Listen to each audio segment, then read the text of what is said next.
Okay, so this is very important.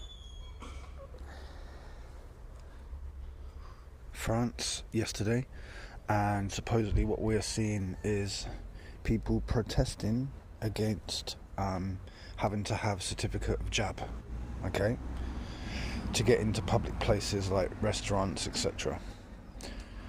So their president has said that you have to have the certificate of having had it. If not, you have to have a negative test, okay? And now what they're showing is people out in the street supposedly protesting it, and the riot police coming in, deploying tear gas, etc. Okay? Now what I'm going to say is this.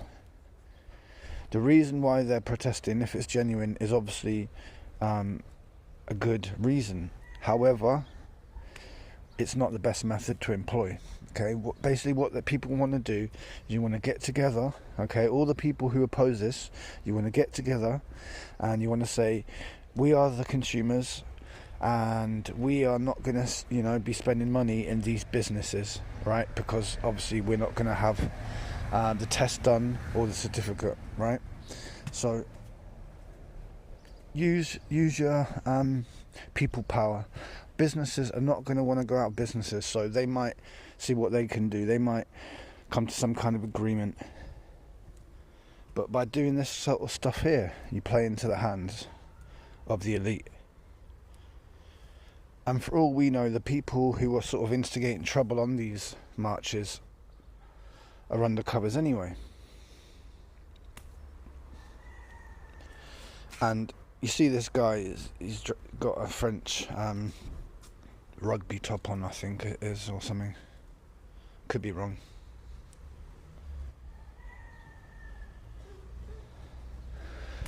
So by going out and protesting, what that gives the authorities and the elite the power to do is put infiltrators into that protest who then cause trouble, make the movement look bad, etc., etc.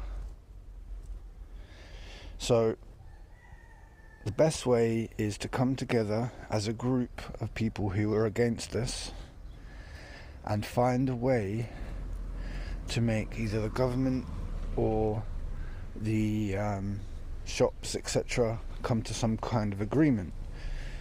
Because I'm sure there's thousands upon thousands upon thousands who feel like that. But by going onto the street and protesting, you give the infiltrators the tools to have agent provocateurs in there, And look at this bit here where they just start walking backwards. So they're totally in control, yeah, look, totally in control. And then, all of a sudden, they just decide to sort of march backwards, making it look like they're being forced backwards. No, you're not. There's no one there forcing you backwards. So why are you walking backwards? And then they show the sign. Then they show, the construction tools vandalised and set on flames. And for all we know, that could have been fake anyway. They could have done. We've seen in America how the police have damaged their own vehicles, but then in the media it gets reported it was done by protesters. So they're willing to do anything to win this war of the mind.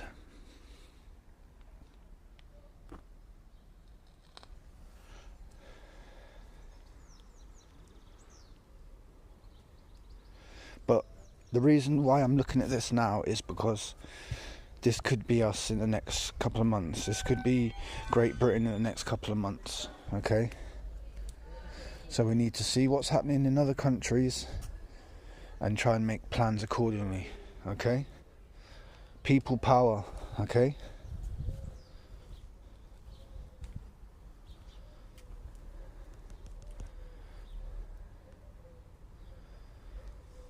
Like once thousands upon thousands of people get together as an organised movement to say, look, we represent thousands of people who are not going to be spending money in X, Y and Z,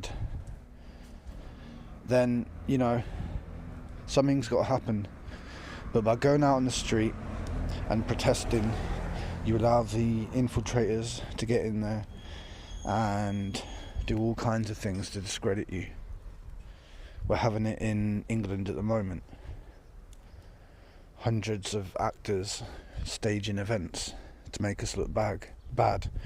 For example, when they supposedly chased the TSG out of Hyde Park, that was all staged, but what it was is to make it look like the police can't handle everything, which ties into the defund the police agenda. So everything happens for a reason. There are no coincidences. So let's learn a lesson from France, okay? Because like I said, this could be us in the next couple of months.